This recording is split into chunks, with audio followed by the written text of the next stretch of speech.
Hello guys, welcome back to my channel Nitish Babu blog. दोस्तों, कैसे हैं आप सभी? आशा करता हूं आप लोग बहुत अच्छे होंगे।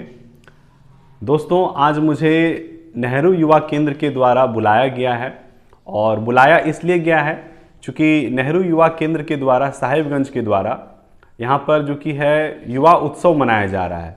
और इस युवा उत्सव में जो कि है नेहरू युवा केंद्र के द्वारा आज भाषण प्रतियोगिता है और उस भाषण प्रतियोगिता में मुझे निर्णायक की भूमिका निभाने के लिए बुलाया गया है। निर्णायक मंडल के रूप में हम भी वहाँ उपस्थित रहेंगे और भी लोग वहाँ पर उपस्थित रहेंगे और उन लोगों के बीच में मुझे भी बुलाया गया है।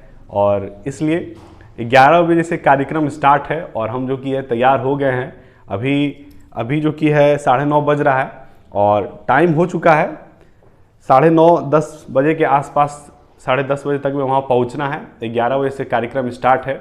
और दूसरी बात यह है कि आज पंडित दीनदयाल उपाध्याय जी का भी जयंती है।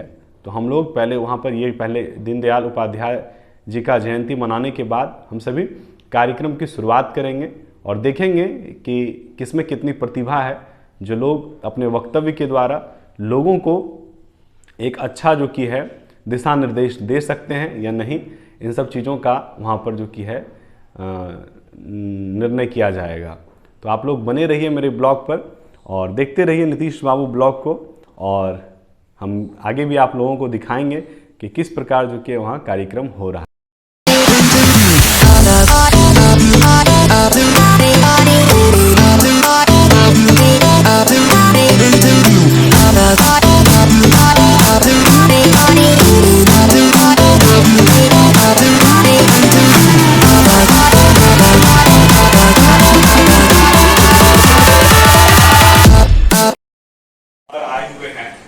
भाषण प्रतियोगिता में और जो कि है कविता प्रतियोगिता में, तो आप सभी का स्वागत है। नेहरू युवा केंद्र आप लोगों का स्वागत करता है।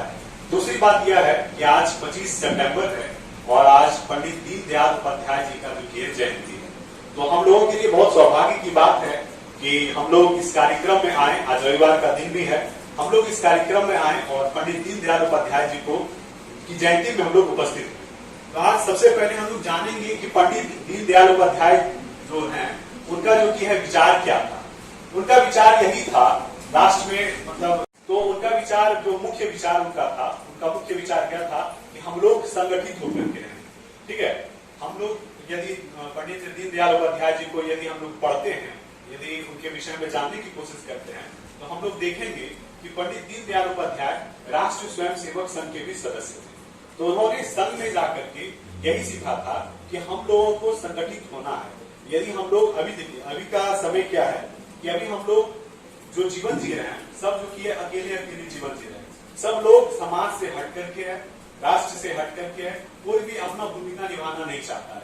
हर लोग सिर्फ अपना मतलब क्या बोलते हैं अधिकार की बात करता है। पंडित दीनदयाल उपाध्याय जी राष्ट्र के निर्माण के लिए, समाज के निर्माण के लिए आगे आने की बात कहते हैं। उन्होंने मानववाद को जो किया है, मानववाद के लिए उनका दृष्टिकोण बहुत ही सरल था कि हम लोग जो मानववाद है, जो हम लोगों को क्या क्या मौलिक अधिकार व मौलिक कर्तव्य मिलने चाहिए, इन सब विषयों की बात पंडित दीनदयाल उपाध्याय जी करते हैं। और यदि जो उनका जो हमको सबसे अच्छा उनका यही लगा कि पंडित दीनदयाल उपाध्याय जी संगठित रहने का प्रयास करते। सभागार में हम सभी संगठित होकर के बैठे हुए हैं। हम लोग अलग अलग जगह से जरूर आए हैं, अलग अलग वर्ग के सब लोग हैं, अलग अलग प्रतिभागी भी हैं, लेकिन आप लोग सभी एक जगह संगठित होकर के हैं। तो मुझे ऐसा लगता है कि पंडित दीनदयाल उपाध्याय जी का सपना दिख रहा है, लेकिन उनका सपना तब पूरा होगा जब आप लोग एकजुट होकर के समाज के लिए, राष्ट्र के लिए कुछ करेंगे। इसी के साथ मैं अपनी वाणी को विराम देता हूँ। धन्यवाद। समय 5 मिनट रहेगा। और आज का ये मेरा टॉपिक है मेरे सपनों का भारत 2000।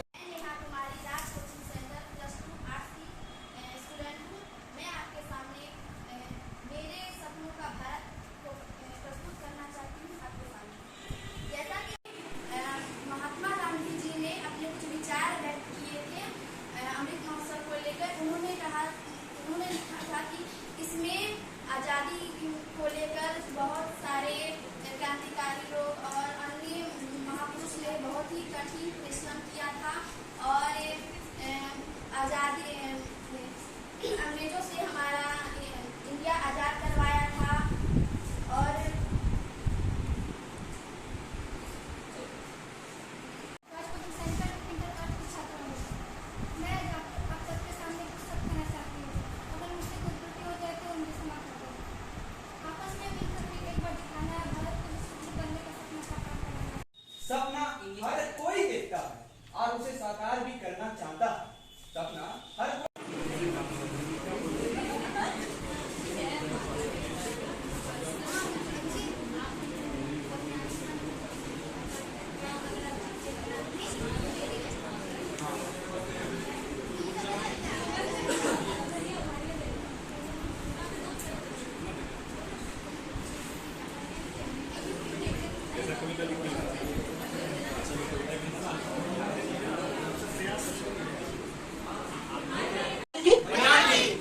बलिदान के लिए उसकी माँ ने उसको प्रेरित किया कि अब तू बलिदान दो देश के लिए, और जिसे अब एक देश के चिंगारी उठेगी और देश बलिदान के लिए प्रेरित हो जाएगा और देश आजाद हो जाएगा। अब थोड़ा सा सोचिए, मैं आपको बता दूं कि भगत सिंह को जिस दिन फांसी पड़ने वाली थी उसे एक दिन पहले उनकी माँ उनसे मिलने जाती है और उनकी माँ जब भगत सिंह से मिलती है जेल में तो भगत सिंह देखते ही माँ को रोने लगते हैं।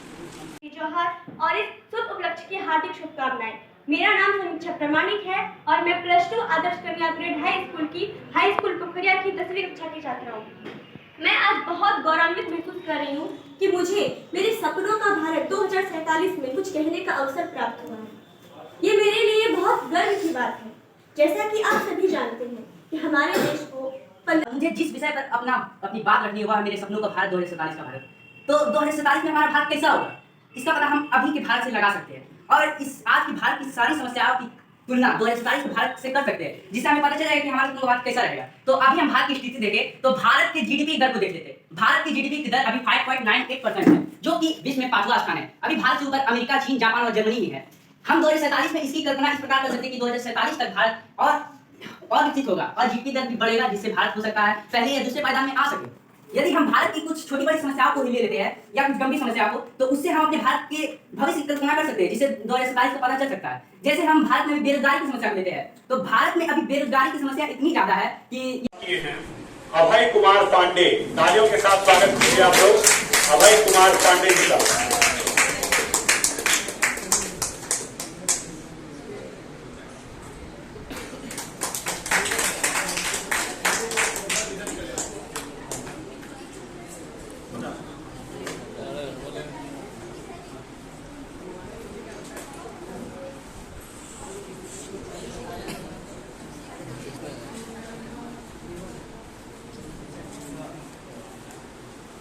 अब एक चीज मैं बता देना चाहता हूँ। आपने सोचे होंगे अचानक भैया उधर क्यों गए, अपने हाथ में क्यों ले लिए और फिर लेक्चर देंगे, ऐसा कुछ नहीं है।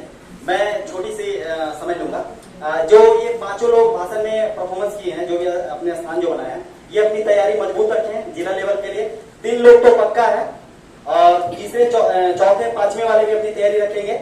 तो मैंने कहा था कि अगर ये नहीं कर पाते फिर उनकी जगह पर उनको स्थान दिया जाएगा कॉल करके माध्यम से। और आगामी जो फाइनल जो जिला स्तर पे जो कार्यक्रम होने वाला है, संपर्क के माध्यम से आप लोगों ने अपना मोबाइल नंबर दिया है, सूचना के माध्यम से, प्रेस के माध्यम से और ग्रुप में होंगे तो उसके माध्यम से आप लोगों को मालूम चल जाएगा। अब ज्यादा देर ना करते हुए अब कविता लेखन का मैं लॉन्च कर रहा हूँ। प्रथम स्थान पर प्राप्त किए कविता लेखन पे कौन हो सकता है, गेस कीजिए। अभिषेक भैया, खुशीलाल पंडित।